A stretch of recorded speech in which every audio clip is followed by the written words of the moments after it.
Thank you, and morning, everybody, and thanks for the opportunity to come and present to you guys today. I'm going to change things up a bit and talk dirt. So, I very rarely get to see rock, which is quite interesting. Um, and the clay-hosted rare earths, while not being particularly sexy at the moment with the drop in the rare earth prices, there's still some good opportunity for some fundamental research going on in this space. Um, that I'd like to talk you through some of it. Now, I'm a couple of months off being able to present Northern Territory specific work, but I'm going to give a Western Australian example of what we're doing in this space and how it can be applied to the Callista site in Northern Territory in the next couple of months.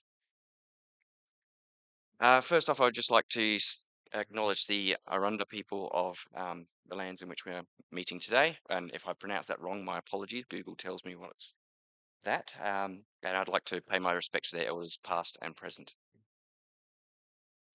I'd also like to acknowledge the Critical Minerals Research and Development Hub as funding this research, and which has really been beneficial for us because federally funded research in this space has been good with all the drop in prices, meaning that industry haven't had a lot of money to play with recently. But it means that we've been able to kick things along with some actual fundamental research in this space.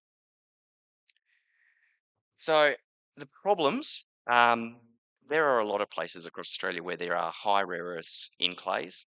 Um, but are they easily extracted? What makes an economic deposit? There's a whole pile of different questions in this space that we don't know and do not know enough of. Um, Everybody is trying to hunt for these ion absorbed clays, which you see in the Chinese examples, where they're low grade, easily extractable. Do we have these in Australia? What makes something useful? Does it matter if we have them in Australia? Are there other things that we can still extract and make useful? Um, the other problem that we really have is that reporting on these rare earth deposits has pretty much just been a total rare earth count. There's no consistency between the methods that that's applied with. There's no real understanding of the mineralogy of those total rare earths. It's just a total number, but it's not necessarily something you can mine. So there's some good questions there as to what needs to be done to make an economic deposit out of these rare earths. So I think I already mentioned, do we have ion absorbed clays in Australia? And if we don't, does it matter? What are the key decision points for explorers in this space when the prices kick back up again? Um, and because we're doing this as a multidisciplinary approach, I have a big team of people working on this project with me, from regolith guys like me, geophysicists, geochemists, mineralogists, all sorts of different people. So the project's aimed is to try and understand the formation and deportment of rare earths in clays across the Australian environment. Um, Unfortunately, we can't tackle all the different types and styles of these types of deposits, but what we promised is that we'd look at 3 case studies across Australia of slightly different ones and see what the similarities are, what the differences are, what we can look at. And we worked on a first come first served process that those who wanted to volunteer a site. And I'd just like to thank Wayne and the GSW team for providing us with Callista in Northern Territory to have a look at. We've also got the Baladonia and Splinter Rock prospects in Western Australia and the Bolland prospect in South Australia to have a look at. And they're currently ongoing. We've also picked a barren site in the Darling Ranges, so it was a good excuse for us all to go up the hills and have a few beers looking at some clay, sitting over some granites, a non-mineralized one to see if there's any differences between what's in a mineralized system versus what's not. So just taking a look at the Splinter Rock site in Western Australia. So this is down near Esperance in southwestern Western Australia. Um, Pretty flat, lots of clay. It's looking at a very large, shallow channel system where there's lots of very rich clays. Um, we've conducted a whole pile of surface sampling and regolith mapping work, developed a landscape evolution model, tested AM spectral methods, geochemical, mineralogical methods, just to see, can we develop a workflow to how to characterize these things? What do you see in the system? And then how that might give you prospective layers or tools to make prospectivity models. Because GA is also working on this from looking at the national scale, and the things that we do on the case study scale, they'll be rolling out to a national sort of prospectivity model. So the first step was actually defining the extent of these clays, and the best tool that we had in the repertoire for this was AM. We started looking at the AusAEM data, and even though it's only 20K line spacing, there was enough detail to give you layers within the AM data reflected changes in the underlying uh, clay layers. We were then the company was actually followed that up with more detailed line spaced AEM. So there was 400-meter spaced Tempest data, which provided an absolutely fantastic mappable uh, contours that we could do for the conductive clays, as well as the non-conductive transported overburden and the non-conductive basement. These are sort of what the sections look like through these channels, and I'll attempt to use this pointer. No, basically, looking at the AM data, we could provide 4 distinct layers in the data with varying degrees of confidence in the data. Aaron Davis processed this again using what I think was called a reversible jump Monte Carlo simulation for anybody that's interested in that side of things. But what was really important is that because we also followed that up with the drilling logs, we could refine that model based on the real data that we saw down a hole. And so you could actually then, just a big red button. There we go. Um, so we could actually then match the geochemistry with the geophysical interpretation and provide a better match to where the interpretation was. So the top one, I think, is sulfur. We found these nice sulfidic organic rich layers in the clays, and those matched up with the highest conductivity in the AEM. So you could actually pick them out quite nicely. And then the total rare earths pretty much matched up where the conductivity really dropped off. So um, you could start using this to build up a picture of what the underlying regolith looked like. We then chucked a whole pile of their chip trays through the high logger. And the reason for that is that we wanted a quick and dirty mineralogical technique to try and understand where the boundaries were between the transported and the in situ regolith. And the reason for that is that if you've got these clay hosted rare earths, there is very little difference when you look at them between a kaolin-rich transported base of channel versus a kaolin-rich in situ weathered granite. These things look identical. It's just white with sand. Um, but when you start looking at the mineralogy, and especially the spectral mineralogy, we could pick between the kaolin abundance and the crystallinity of the kaolin where those interfaces were. And so you could really define that the highest rare earths in this example were sitting in the in situ kaolin in the saprolite rather than the sap rock. It's sort of dropped off when you get into the sap rock. We could combine these things together, so putting the spectral and the geochemical data with the AEM and just really refine that model and build up these 3D images. But it also was really important to just integrate these techniques. So all these things combined gave us a better story of what we were looking at. Each thing on its own was useful, but it's the combination of these techniques that was really giving us the confidence in what we were looking at. One on its own was just not enough. And the way we were doing this was trying to build up these sort of pictures where we've got geochemistry, high logger, mineralogy, geophysics all together on one plot, which I know is not the greatest way of integration, but at least you could see everything side by side, and it was a good step. And then looking at where the interfaces were crossing over each of these different different data types. This is a sort of example of one of our data products, and pretty much picking across where the mineralogy and the geochemistry and the geophysics all showed these interfaces, picking where the transported overburden ended, where the conductive transported overburden ended, where the conductive in situ material ended. And that sort of helps you build up this picture of what the data layers are showing you. And this all led to, at the end of the day, is where the rare earths are hosted within these channels, how they start looking, what you can pick from the data, and then what are we trying to look for in terms of targeting. So defining the length and extent of this channel and knowing that the AEM was giving you the conductive layers and where the highest rare earths were in those layers, you could actually roll it out to look at how this thing looked at 3D. And that, in terms of at least total rare earths, that could give you an idea of how to produce like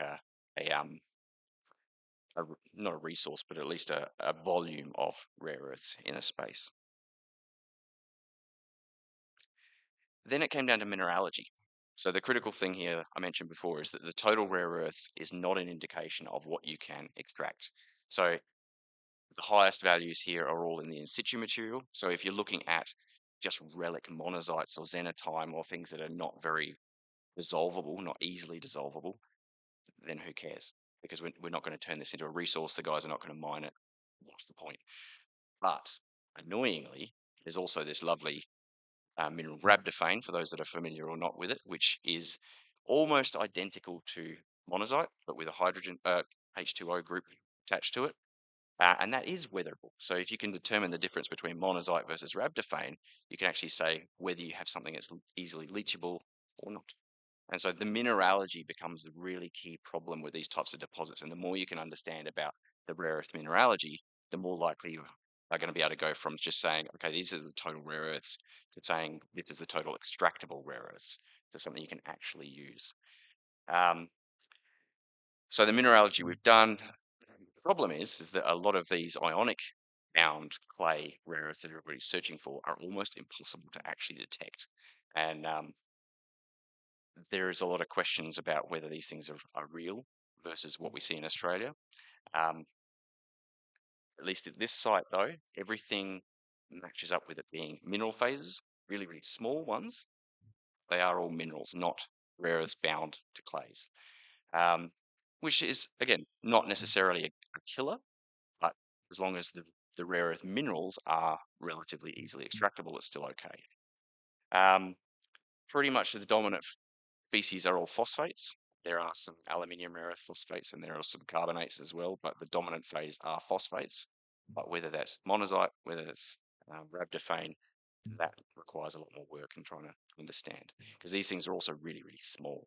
So we've got some work lined up on the synchrotron to try and zap into some of these things and work out specifically are they rhabdophane or monazite. Um, the other thing that's going on in this site is there's a lot of leach testing to try and work out are these things easily extractable or are they not? And there's really mixed results. So what I suspect is going on that there's mix. There's a mix of the relic monazites and a mix of the secondary rhabdophanes. So I've done a bunch of work on SEM and even some on the synchrotron, trying to work out down to that phase. And on this scale, you cannot see any of these rare earth minerals. So I think you're looking for really red dots, and there's like maybe one in the middle there somewhere. At this stage, you can't really see it. So you have to start looking down at the spectra and looking at what's coming up. The trouble is you've got such small particles that there's not enough of a spectral return to say whether it is monazite or rhabdophane. So you've still got this problem of knowing what you're actually looking at. So having to go down other techniques. So we're going down towards laser ablation now to see can we get enough information out of laser ablation to say which mineral phase are you looking at. We're trying FTIR and Raman spectroscopy because those can help do that as well. But then when you've got mix, how do you know it's one or the other, which is dominant? More fun. So the summary from this sort of site is that the integration of data is key. Um, we can build up a model of the landscape, how these clays have developed, how they weather, how the minerals are moving around within them. But then the mineralogy is the key problem as to working out what's likely to be economic. Um, fine particles are still potentially easily leachable as long as they're right type of minerals. So if they're not monazite and xenotime, then it's still possible. And ANSTO is working on all that sort of testing as well as to whether they can get a decent leach of these materials, regardless of what the mineral phases are.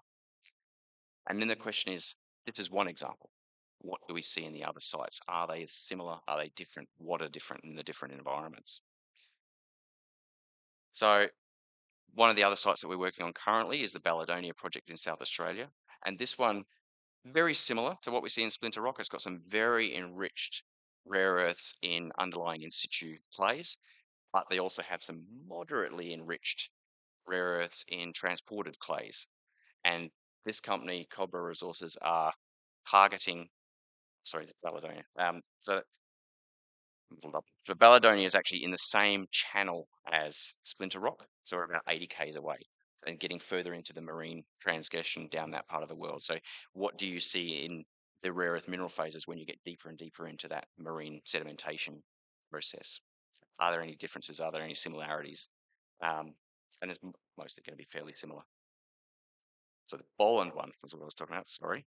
The Boland project in South Australia is the one where we're looking in a paleo channel where the company is actually targeting the transported material, which are lower grade but potentially easier to leach because the chances of being secondary mineral phases or ionic bound um, rare earths are much higher in the transported materials, less chance of it being relic monazites. So that's the sort of thing we're looking at there. They've also got some sonic drilling, so we'll actually get some core of the clays rather than just looking at chips. So that'll be a pretty nice thing to do. Um, so we'll be going out and looking at that as well. And then Callista, as I mentioned before, so this is our Northern Territory one in the West Arunta, the Aileron province. Um, so this is sitting off the edge of the Southwark Granite, and it's probably very similar to what we see in West Australia in many respects, is that it will be clays derived from the weathering of the granite, and whether it's an enriched granite, we need to look at all those sorts of things as well. The benefit of this site that we're really excited to have a look at is that it actually expresses its surface. So the soils at surface here are elevated in rare earths, which we don't have in the other two sites. So we're going to throw the book at all the surface techniques. So we'll try the spectral satellite work. We'll do some ground spectral work. We'll be doing probably some ground EM as well, because it unfortunately straddles either side of the ISA-EM lines. It's right in the middle, which is really annoying. So we'll probably do some ground EM to match that up. There's also some higher vista high map data over the area, but unfortunately it was run for beryllium, so it's not processed for the same mineral phases that we want to look at. So that will be something we'll hopefully get somewhere with. But in the meantime, we'll be doing some ground and some satellite spectral work, looking at whether you can directly detect the neodymium, which is apparently possible within spectral data. And that's looking to start sampling around that June, July time. We want to be roughly in the field about the same time that the high map was flown, just if there's any chance to do some correlations with that. So basically, to sum up, a multidisciplinary approach is key in these sort of regolith problems areas, and trying to define the formation and morphology of these clays and the rare earths within these clays. Are these things likely to have any ion absorbed rare earths, which is the target that everybody's looking for, or does it matter? It may not matter. And even that has its own side questions like, well, what's the difference between the formation of these clays in Australia versus what's in China, what's in Madagascar, and what's in Brazil? Is it just a time thing that we had ion absorbed clays when they were first formed, but you chuck an extra few 100 million years on top of this? Have they all dehydrated due to aridity down to mineral phases? So that's the sort of questions that we want to get to with these things. And to sort of try and tie that together, we've actually managed to contact colleagues in the UK that have looked at the Chinese and Madagascan clays. So we're getting some samples sent to us of those materials to compare the Australian versus the Chinese and Madagascan. And a couple of colleagues of mine also recently went to Brazil, and they've got some Brazilian ones as well. So we'll have an international comparison in there as well. And then we've got the barren site. So do barren clays behave the same when there's no rare earths around versus when they do? We'll have a look at that. And then for that prospectivity type modeling that GA is doing, one of the key questions that we have is, do you have to have a enriched source granite to make these enriched clays? Because in theory, you don't have to. Yes, it helps. You can have the rare earths moving into it from an enriched granite, but if you have enough time, a really low rare earth granite could still produce the same anomalies if you give it enough time. So one of the other things we're looking at is going out to the core library and sampling rocks and looking at the rare earths in the original granites to see, is there a trace element or spectral feature of those original host minerals that still persists in the rocks, in the clays today. And I think that's pretty much me. Thank you.